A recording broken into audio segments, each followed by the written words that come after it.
Pemirsa, pasca temuan ratusan senjata di gudang Sekolah Islam Harapan Ibu Pondok Pinang, Jakarta Selatan, sejumlah saksi diperiksa untuk mengungkap latar belakang keberadaan senjata di area sekolah.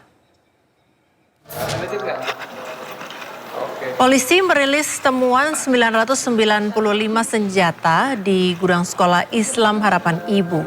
Antara lain 776 revolver airsoft gun, 215 pistol airsoft gun, 4 pucuk senapan angin, dan 1 pucuk senjata api laras panjang, serta M4 karabin, serta AK-47 dan FN-90.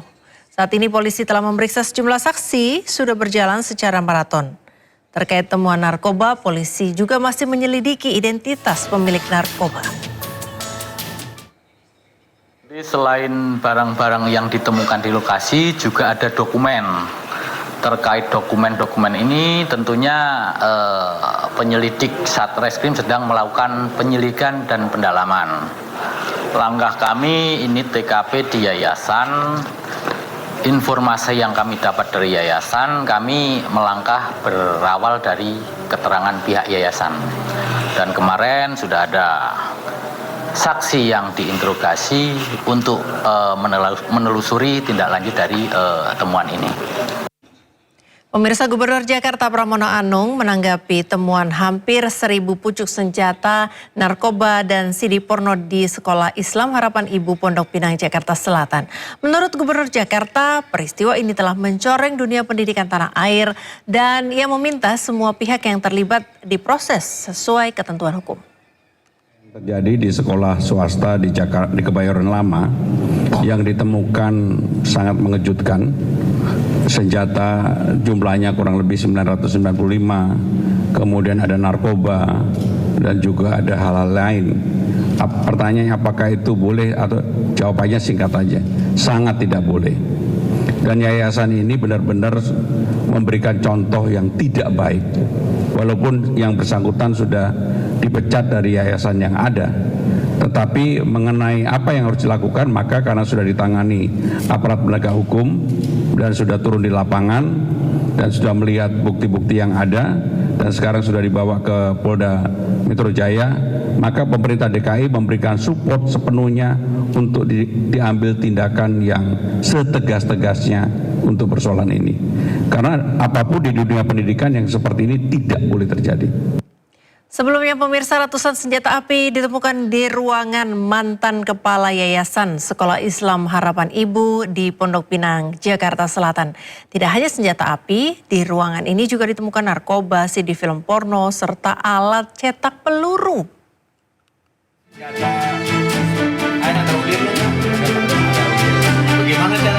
Ratusan senjata api, pistol, serta senapan kaliber 4,5 mm ditemukan polisi dan pihak sekolah dalam ruangan mantan Kepala Pembina Yayasan Sekolah Swasta di Pondok Pinang, Kebayoran Lama, Jakarta Selatan.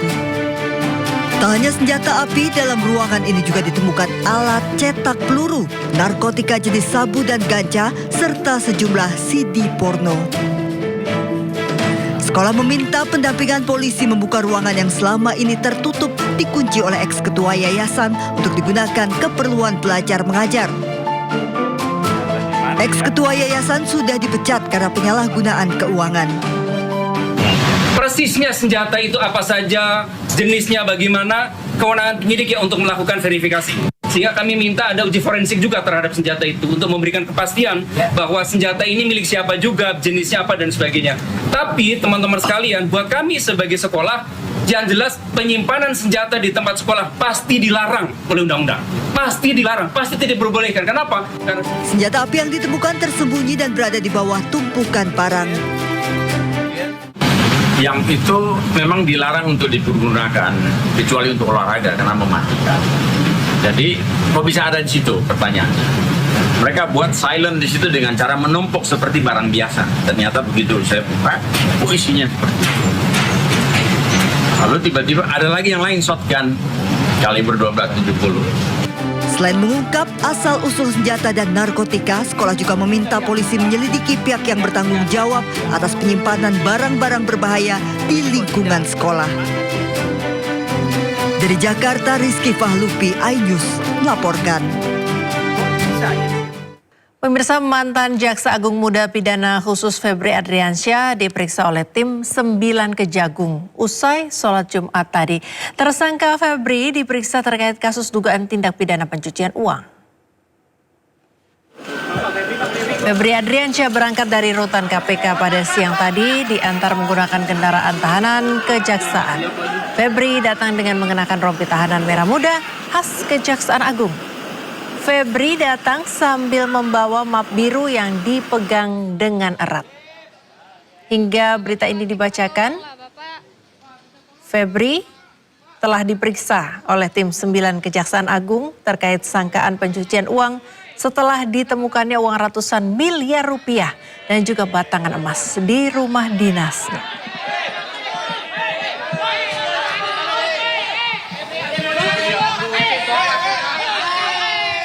Tim penyidik Kejaksaan Agung melalui tim penyidik 9 melakukan serangkaian tindakan penyidikan dalam perkara dugaan tindak pidana TPPU dengan pidana asal dugaan tindak pidana korupsi yang melibatkan tersangka Febri Adriansyah.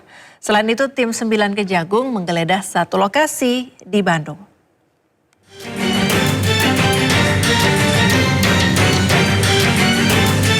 Tim penyidik Kejaksaan Agung melalui tim penyidik 9 melakukan serangkaian tindakan penyidikan dalam perkara dugaan tindak TPPU dengan pidana asal dugaan tindak pidana korupsi yang melibatkan tersangka Febri Adriansyah.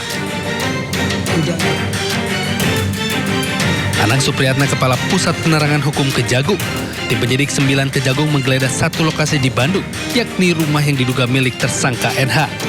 Dari penggeledahan, tim penyidik menemukan dokumen-dokumen terkait perbuatan pidana.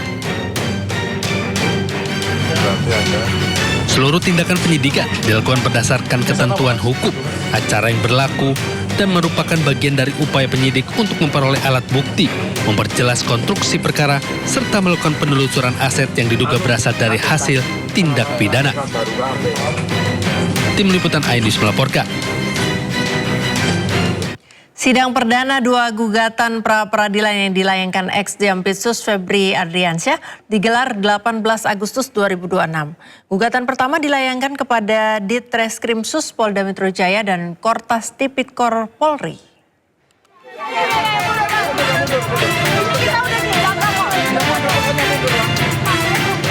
Sidang perdana 2 gugatan pra-peradilan yang dilayangkan mantan Jaksa Agung Muda Tindak Pidana Khusus atau Jampitsus Febri Adriansyah dalam kasus dugaan tindak pidana pencucian uang sudah dijadwalkan Pengadilan Negeri Jakarta Selatan.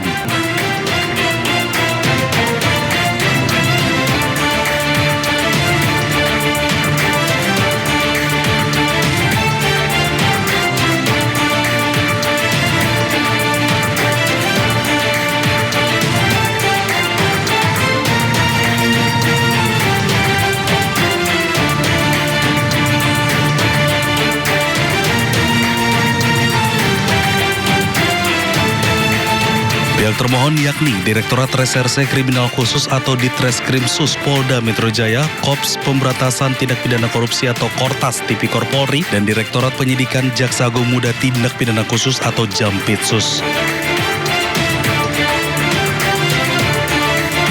Sementara itu, untuk gugatan pra-peradilan kedua, pihak termohon adalah Jaksa Agung. Dalam hal ini, Jaksa Agung Muda Tindak Pidana Khusus Kejaksaan Agung akan digelar pada Rabu 19 Agustus 2026. Tim Liputan iNews melaporkan.